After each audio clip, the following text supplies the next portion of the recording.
Hi, today we're looking at the Viofo VS1 miniature dashcam, as well as a couple of the optional accessories which you can get for this unit, including the wireless Bluetooth remote control, which you can locate somewhere convenient in the vehicle, and then if you want to permanently record an event that you've just captured, you can press this button rather than trying to reach up and trying to find the button on the dashcam.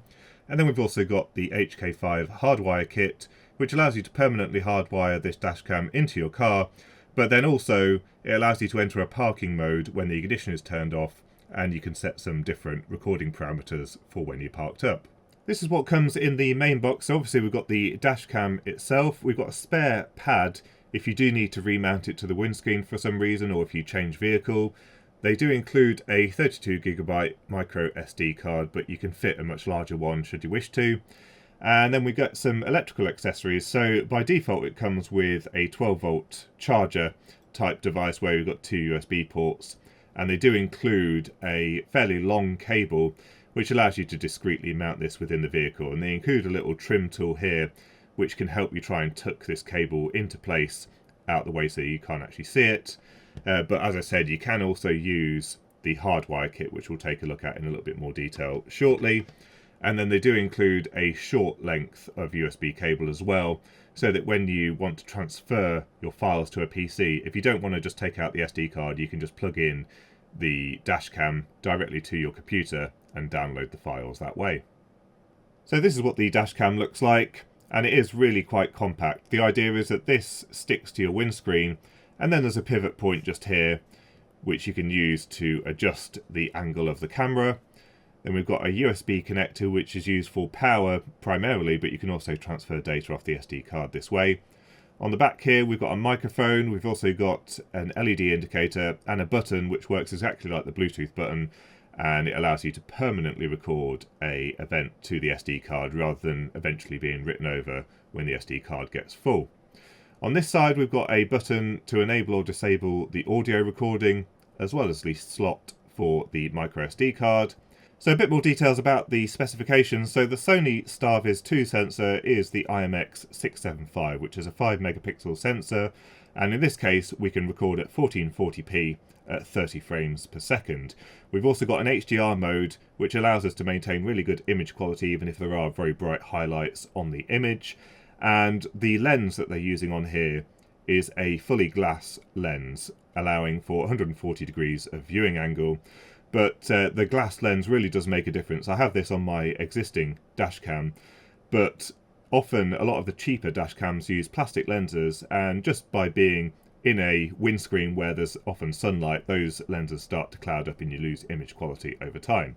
Now I mentioned you can just take the SD card out or use the USB slot if you want to transfer recordings, but we've also got Wi-Fi built into this dashcam, 2.4 GHz as well as 5 GHz, so you can quickly transfer data out of the dashcam. And we've also got GPS in here.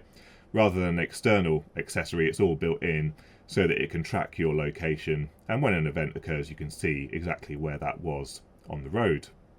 So there's two ways in which you can power the dashcam. You can either use the basic USB power supply, so this plugs into a 12-volt accessory socket in your car, and then you use the cable up to your dashcam, and basically it will just start recording once this is powered up. In some vehicles that's when you start the engine, and in some other vehicles it's usually when you open the door, and then maybe some 10 or 20 minutes later it will shut off again, but it will continue running obviously while the engine is running.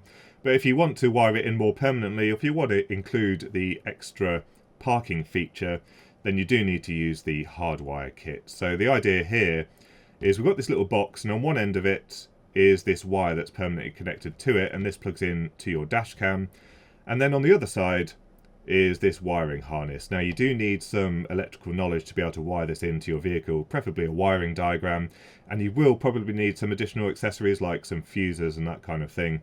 But what you do is you connect up the black wire to the chassis or the 0 volts in your car, or into the 0 volts in the wiring harness, and then we have a 12-volt connection here. This is the permanent 12-volt connection. This definitely will need fusing down, and this provides power to this box at all times directly from the battery or through one of the fuses in there. And then you have the yellow wire here, which is needing to be connected to the accessory power. So that's the power that's enabled basically sort of when you have the radio on. So the key either in position 1 or the engine started, or in keyless vehicles it's when you push the button without starting the engine. And that will allow you to unlock the parking modes, which mean that the dashcam has some additional features. When the ignition is turned off, you can either have the camera watching for events, but it only records to the SD card when it detects some motion or an event occurring. You can have it in time-lapse mode, so basically it takes a snapshot every second or so, allowing you to capture just basic motion around the vehicle. And then you can also use it in a low bitrate mode, so it records in low quality, so it doesn't use up much space on the SD card. But basically this will continue recording forever, or unless the battery voltage drops below the thresholds here. So if you've got it running on a 12 volt system, you can flick the switch. It's a 4-position switch on the side here, and when the voltage drops below anywhere from 12.4 to 11.8 volts, this will shut off the camera entirely to stop you completely draining the battery. But you can also use this camera on a 24 volt system, so for trucks and that kind of thing. And when you've got it connected to a 24 volt supply, the cutoff is this bottom row of numbers, so from 24.8 volts down to 23.6. And then you have the Bluetooth remote control here, which has exactly the same function as this button on the back of the dashcam, but you can locate this somewhere convenient, maybe on the center console or near the steering wheel, and there's a little sticky pad included, and when you press the button it transmits to the dashcam to tell it to commit that event to the SD card permanently, and then it won't get overwritten. And this does come with a spare battery and another sticky pad if you need to move it for some reason. Next, we're going to configure the dashcam. Now, technically, you don't actually need to do any configuration. You can just put an SD card in it, plug it in, and it will start recording straight away. But to do all of the various configurations, you do want to use the app. And also, despite the fact that it has a GPS receiver in here, that isn't used to set the time and the date initially. So you want to sync the time and date from your phone. So I have put an SD card in here, and we will just plug it into a USB power supply. We may as well do it at the bench rather than taking it to the car at this point. Takes a moment to boot up, you'll hear the noise. Recording started. And as you can see, recording started, so it already starts recording without any configuration. Now, to use the app, we need to turn on Wi-Fi. By default, it's turned off, but then once you enable it, it stays on through power cycles until you disable it again. And you can enable and disable it by holding down the button at the back. Wi-Fi enabled. Wi-Fi enabled. And then we need to connect to the dash cam. And it has its own access point in here, and it will come up as Viofo VS1 and then some characters. The Wi-Fi password for this is 12345678, but you can change that in the app. So we click connect your camera, and then we actually get a live view as well as being able to do all the settings. So if we move the camera around, you can see that's actually showing it in real time as to what's going on. So we'll have a look at the settings. That's done through the gear icon at the bottom here. And I won't go through every setting, but we've got things like video resolution. So there's two options, 1440p or 1080p. The only reason you'd really want to choose 1080p is just if file size is going to be an issue. Now, the way that the system records to the SD card, you can either have it so that it creates a new file at regular intervals, or it just creates one big file until the power gets turned off. Now, the best thing to do is to keep these quite short, and then you can deal with quite small files, especially if you only want to look at a specific event. But it allows you to pick 1 minute intervals, and then 5 minutes, 10 minutes, or you can just do one big file. But normally the best thing to do is somewhere around 1, 2 or 3 minutes. I'll keep it at 2 minutes here. We can enable and disable recording of audio through the app, or you can just push the button on the side, the microphone button here. When it's illuminated red, it's recording audio, but you just press that button and it stops recording audio. We've got things like the setting of HDR. You might only want HDR on at night time because that's when it's most useful. We've got things like the sensitivity of the shock sensor, which triggers a permanent recording. So if you're in an accident, you don't have to try and fumble around trying to find the button. If you're in an accident, it will automatically record it to the SD card permanently. We've got some adjustment of things like bitrate, then some system level things like the time zone and time synchronization. So you might want to sync it with your phone so that it has the correct time. And then we've also got things like the Wi-Fi channel. So you can pick between 2.4, 5 gigahertz, or turn it off. 2.4 should be fine for most cases. And then there's a few other things like the parking mode that I spoke of when we use the wiring harness. This is where you set the mode, so you can have it so it only records actual events that it's seen on the camera, or time-lapse recording, so 1 frames per second up to 10 frames per second, or you can just set it recording at very low bitrate. And then there's a few other things like rotation and mirroring of the image. So for example, if you have to install this in a weird location in your car, you can adjust the image rotation and mirroring. You can turn off the voice notification and control if that annoys you. Things like the speed unit and whether the GPS is used for speed and coordinates, just coordinates or just speed, but most people will want to record the speed and the coordinates. And then there's a few other things like the frequency. You might want to set this according to the country you're in. In Europe, it's generally going to be 50 Hertz. In the US, it will be 60 Hertz. And that's if you've got street lights and that kind of thing that have a flicker at mains frequency, it will stop it strobing on the recordings. You can set the Wi-Fi name and password for your camera, so you can leave Wi-Fi on, but change the password so people don't just randomly connect to it and change the files on there. And then it tells you how much free space you've got on your card, and app version and firmware. If we go back, we've also got the listing of all the recordings on the SD card, so you can press that listing there and you can play back any videos. We've also got the ability to take a snapshot, so we can just take a photo with it. So I can do the wiring harness here and press this button and it will take a photo as an image rather than a video file. Next, I thought we'd have a look at the parking mode. So I've connected up the bench power supply to both the permanent 12 volts and the accessory power, and we're feeding about 13.16 volts into it. And for reference, it's drawing about 150 milliamps from the 12 volt supply. So a reasonable amount of current. You certainly wouldn't want to leave this running at full power from your battery when the engine isn't running for more than a few hours. If you had it running for days, then you'd certainly start to drain the battery, and that's where this box is quite important for cutting off power.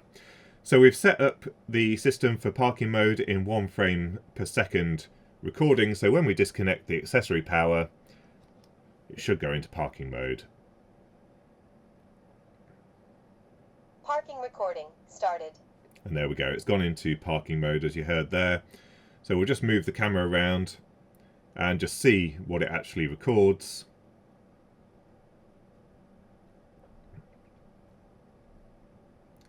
And then we'll see if the box does actually shut off power. So let's turn down the voltage. It's currently set to cut off at about 12.2 volts. So we'll take it down to 12 volts.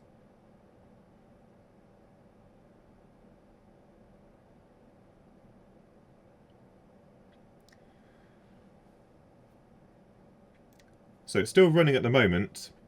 Perhaps it has some kind of delay on there, just so it's not triggered by transients, but let's see what happens. And there we go. So probably about 1 minute 10 or 1 minute 20, and it has finally shut down the camera. So it does actually work. Perhaps they set it for that long so that it isn't triggered by transients, like someone opening the door.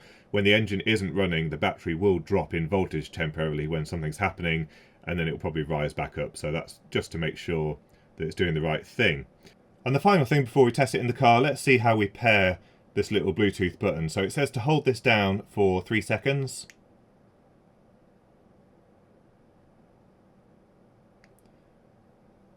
And that was long enough, so let's push the button and see what happens.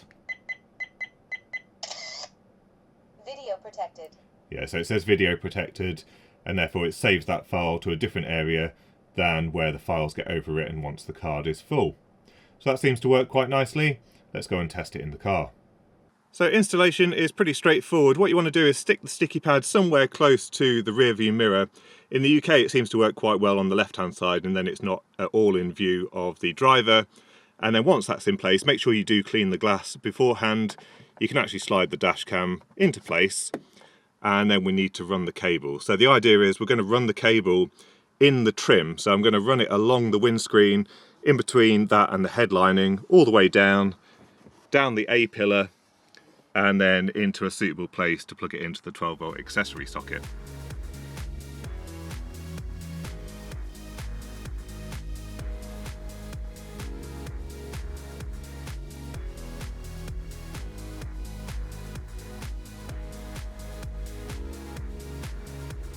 So after taking the wire down the A-pillar, I've just hidden it underneath here, underneath the glove box. I just removed a couple of screws to get the wire down behind here where we can't see it. And I've just run it around here, and then it goes to the included USB adapter. Here we are, driving along at night in very low lighting conditions. The only illumination is from the headlights from the car. And as you can see, everything is really quite clear. There's a little bit of blockiness and graininess in the image quality, and the exposure is quite long. You can see there's a little bit of blurriness with the white lines in the centre, but overall you get a really good view of exactly what's going on, and the image appears really quite well lit. Now the HDR is struggling a little bit with some of the road signs. These reflective road signs are quite a challenge for any kind of camera when there is illumination from a bright source as well. And then moving to where we've got some street lights, the image quality just improves slightly less graininess at this point. Then as we move to a slightly more overcast morning, you can see what the image quality is like here. So you can just about read the number plates on these vehicles from a couple of car lengths in front, but overall the graininess has gone and the image quality is very good.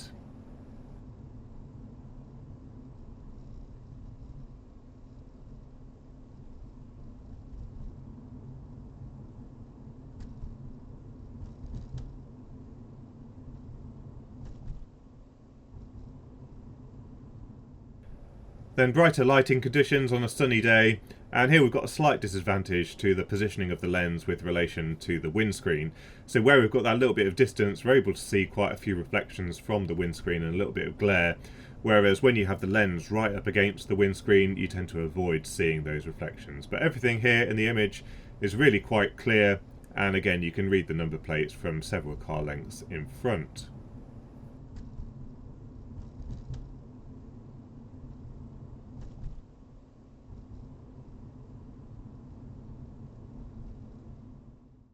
So overall this seems to be a really nice forward-facing dashcam, pretty good value for the money with really nice image quality. Now obviously you can spend a little bit more money and get more fully featured dashcams such as those with multiple cameras. You can get them with rear view cameras as well as interior cabin cameras, but if you're after just a forward-facing camera, I don't really think you can go far wrong with this dashcam.